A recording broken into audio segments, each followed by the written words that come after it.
part 3 of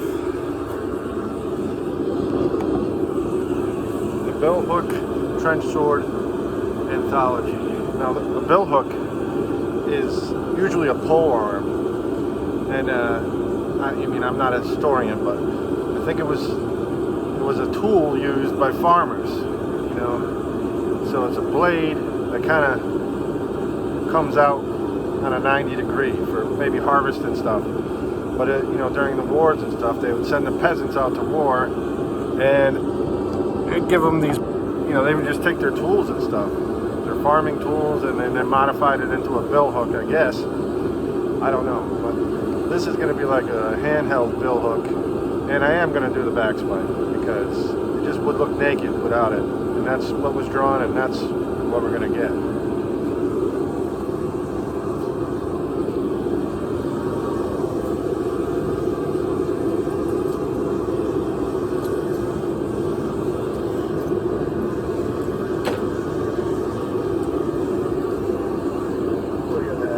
Today we're just going to work on the edges.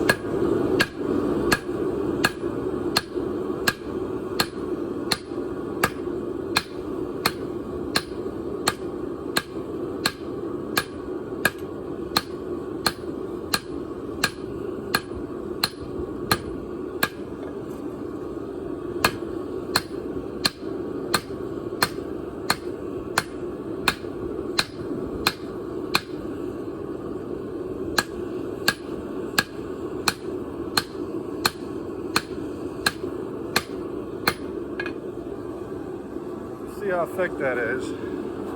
I want to hammer this down to, you know, much thinner, so I'm going to work both edges.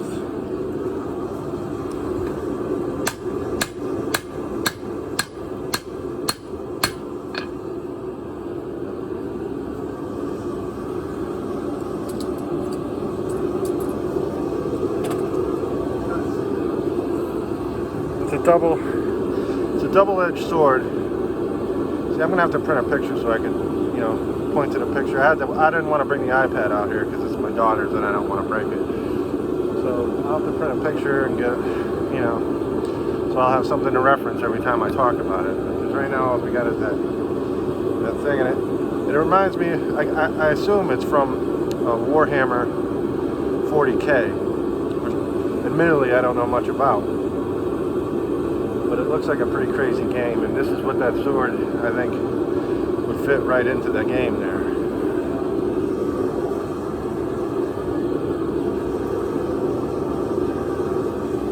I recently read a book, and the guy, well, the soldier explains he was on the top of a wall and he had a billhook, and it was a siege, and he said the first person that came up the ladder, the guy looked up and he saw he had the billhook coming down, and the guy didn't scream or anything. All he said was, "Oh, shit on me," right before the billhook split his head down the middle.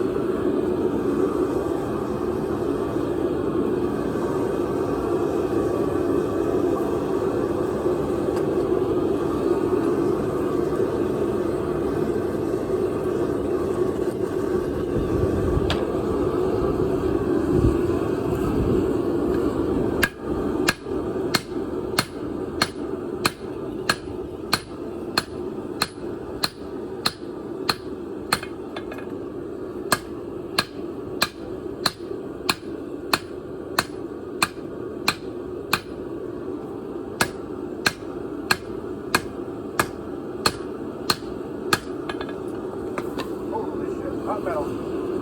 Get a fire. Get a fire, boys. Get a fire.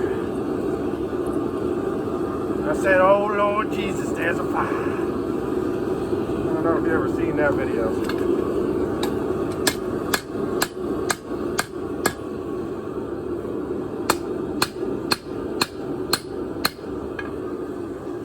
What's going to happen as I thin this edge is it's going to curve. But we're not worried about that, because after we get this edge thin, we're going to hit this edge and it'll curve back and it'll straighten itself out.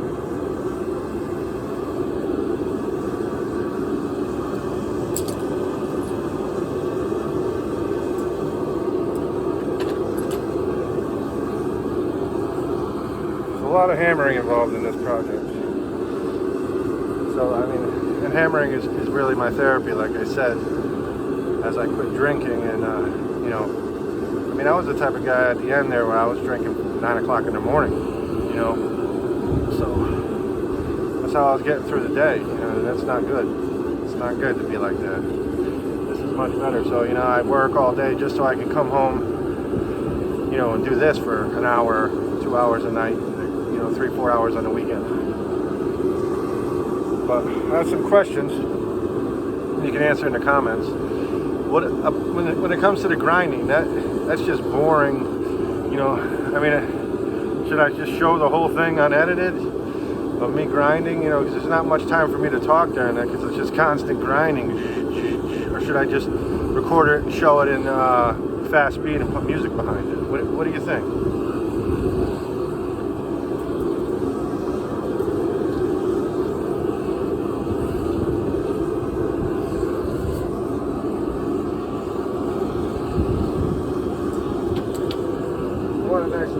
I'm trying to, like I said last time, 5160 is a hard steel to move. Like there's other, like 1095, that stuff that hammers out real easy, and you know, 1080. But this 5160, I mean, because maybe it's spring steel, it's really dense and it's hard.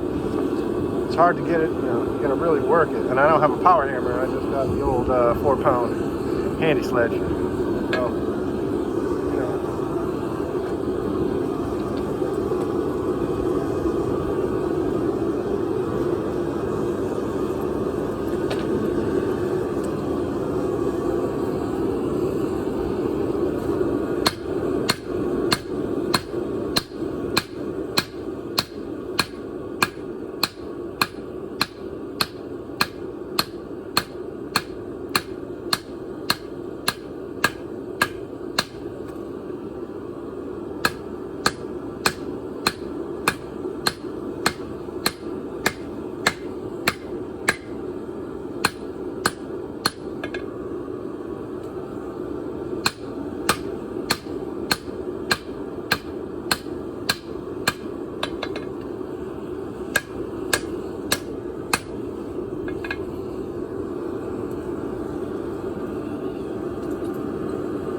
it's getting much thinner, but it's also bowing. You know what I mean? This is like when I first started hammering.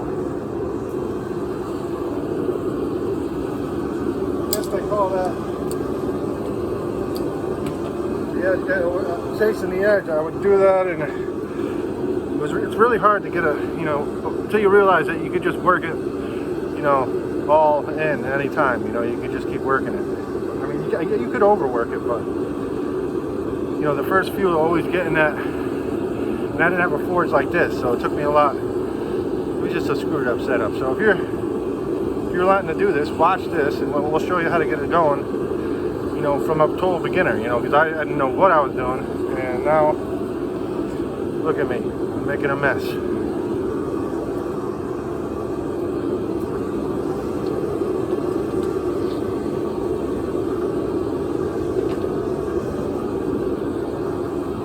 We want that edge nice and flat, both sides, and wider too, because it's too narrow for, you know, the sword in the picture. And I'm trying to keep this one under 30 minutes, but I think it's going to be 30 minutes also.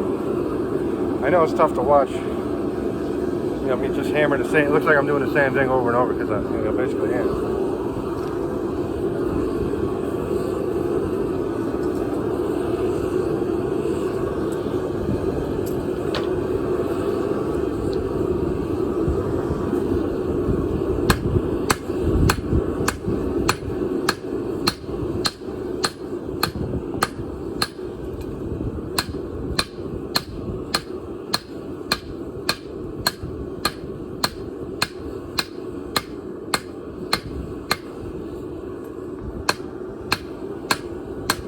Feels moving good today for some reason.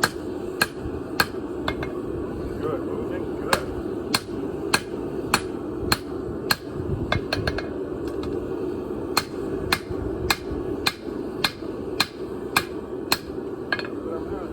both sides with the big hammer.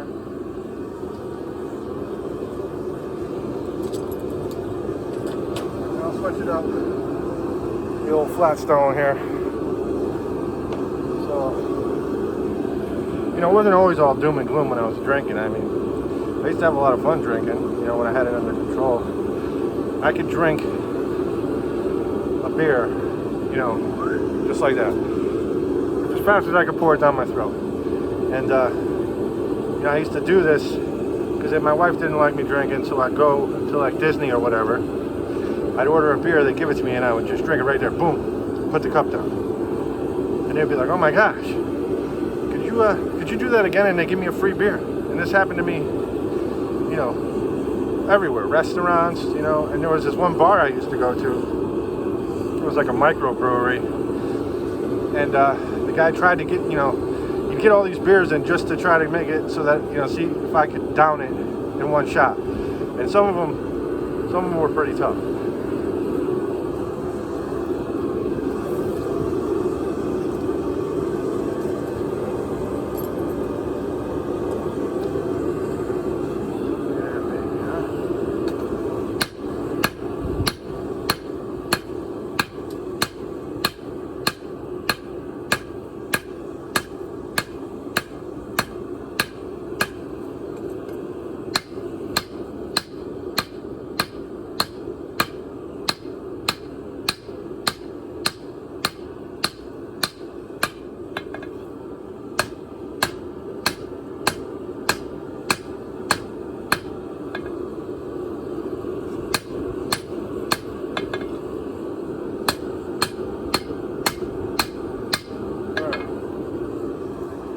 Thinner that is, pretty much consistent.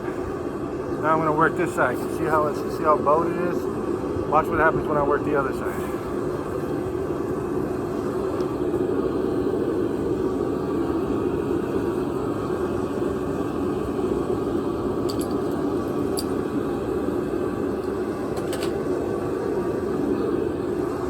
When I work the other side, it'll bow back straight. It'll actually, it's going to make the whole piece a little longer too, and then I got to condense the tip down, so that'll also increase the length.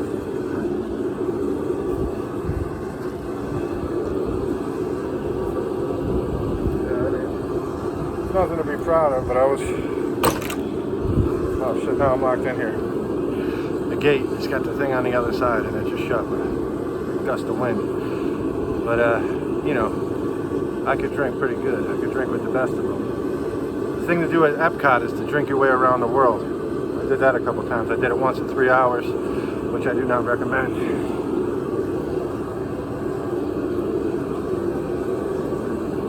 It's roughly 12 drinks in 3 hours, and you know, that's not easy.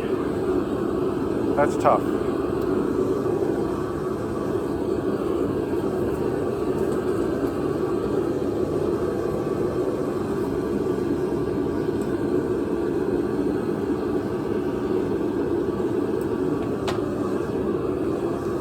Thing was, I did it one time and it was great. We spent all day there and I had 12 drinks about over 8 hours. That's no problem. I mean,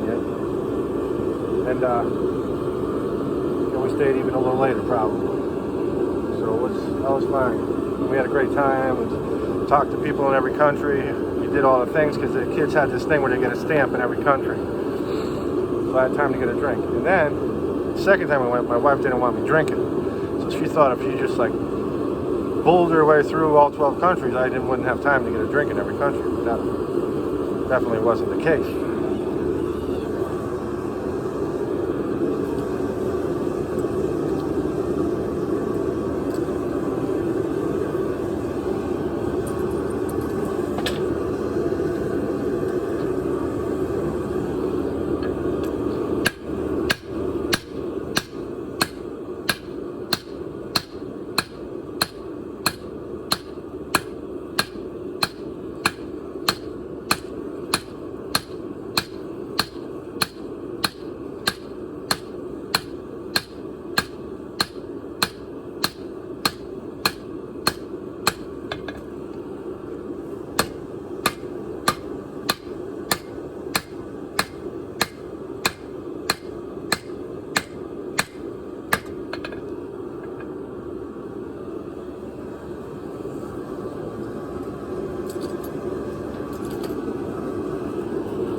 just meant I had to drink faster in every country. So by the time the 3 hours was up, I could barely stand up. As a matter of fact, I tripped on my way to get the last drink. The people helped me up and they still served me another drink. That was negligent. But, you know, I can't blame them for being highly intoxicated.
The most ridiculous part about the whole thing was I had one of those red fez hats that I got in Morocco, and I looked ridiculous because I have a huge head and I had this little red thing on top of my head, and I was drunk, being obnoxious. I'm surprised I didn't get thrown out of there.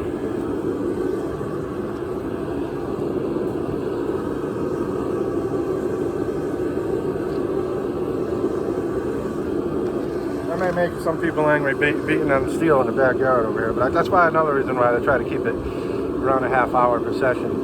You know, trying to keep polite to the people around, you know. You out here don't want to hear me banging all day long.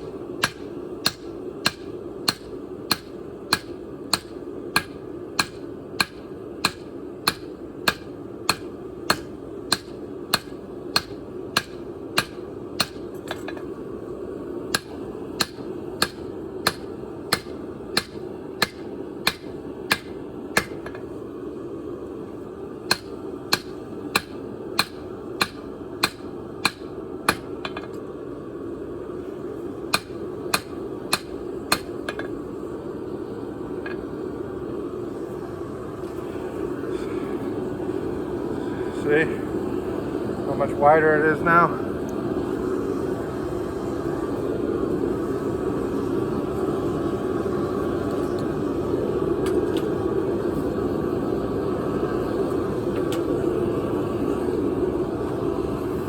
Now I'll flatten it out, straighten it out, and hit the tang and try to work the tip a little bit. I guess, you know, I got it pretty flat on both sides there, but now we need the tip and, you know, fix the tang. So we're right, probably at 30 minutes again.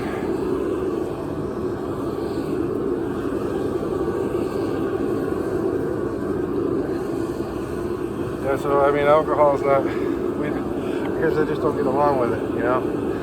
So I had to give it up, and this is really the only thing that really keeps my mind off of it. So that's why I'm always out there fooling around. Or in the, you know, you'll see later on when I go into my garage shop, grinding and, you know, making knives.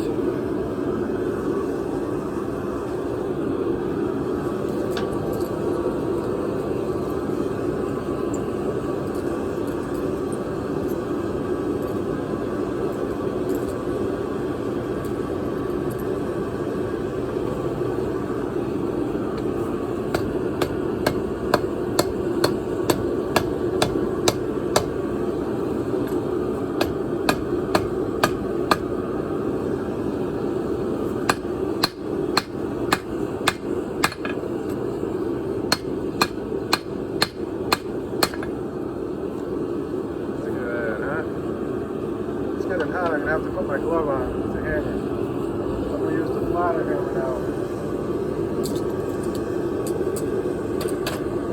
The thing with the flatter hammer is your hand is much closer to the hot metal, and it gets hot, man. It burns. See, this is all burns from, you know, the good stuff. Don't get me wrong, this stuff is really dangerous. You know, I burned the shit out of my foot and almost burned my house down when I first started. So you need to be very careful if you ever try to do this. But I mean, anybody can really do it. You know what I mean? If I could do it, anybody.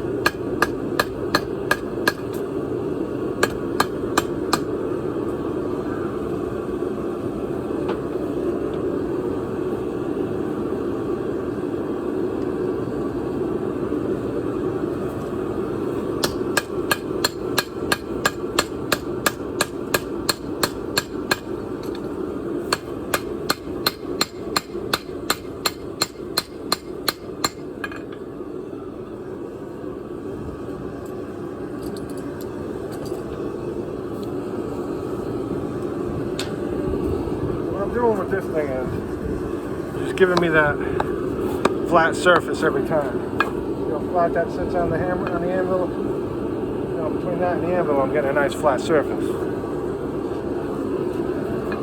This here, look at that big divot up the sides. And that's what gives me those big hammer marks that are hard to get out of the blade.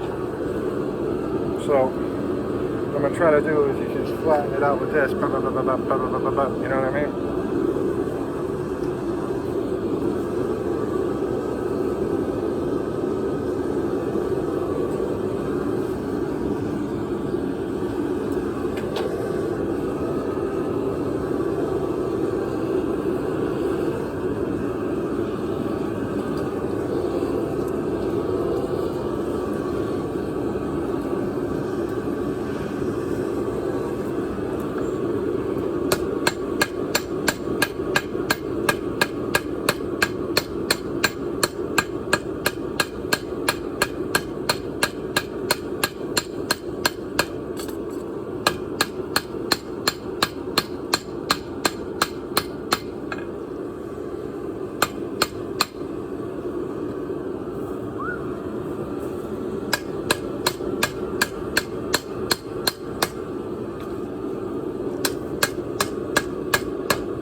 Now I gotta straighten that tang out.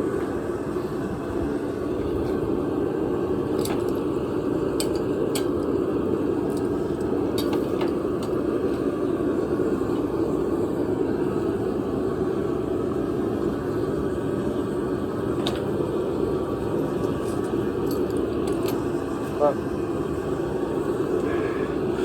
you got the idea. You see what I did there? I flattened both those sides to see how much wider it is now. Now what I could do is, you know, next time is cut that spike in and bend the tip over. But I actually I'm gonna start working the tip a little bit. After I fix this tang, I'm gonna work the tip whatever time I got left here.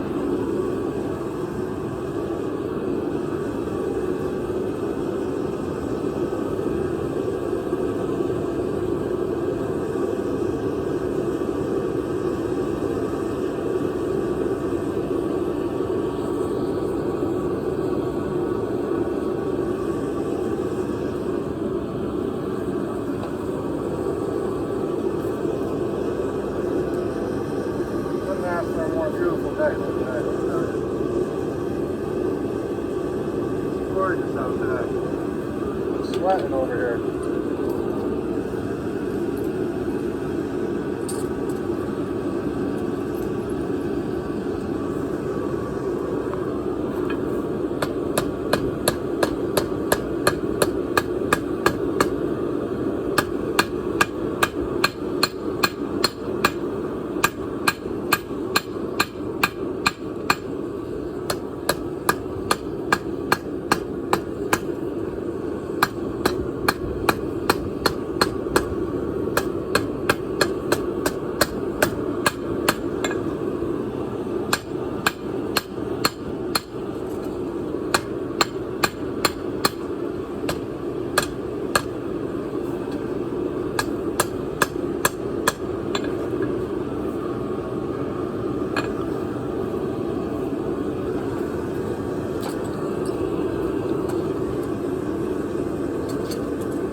starting to get there.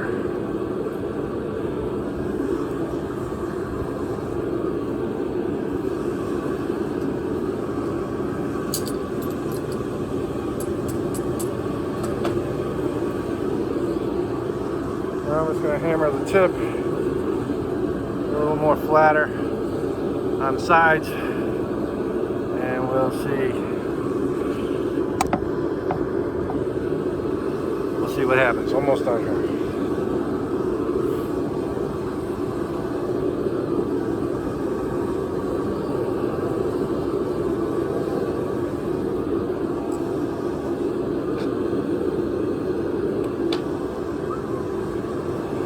So I hope you're enjoying the anthology so far, and you know, I know a half hour is a long time to watch something, but you know, this is how long it takes. You know what I mean? I can't speed it up. We just got to get in there, hammer it out, and I'll tell you a little bit about myself every time we do one of these, I guess.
Starting to work that tip in there. What do you think?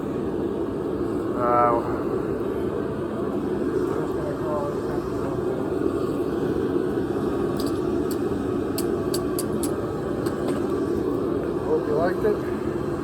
Stay tuned for part 4.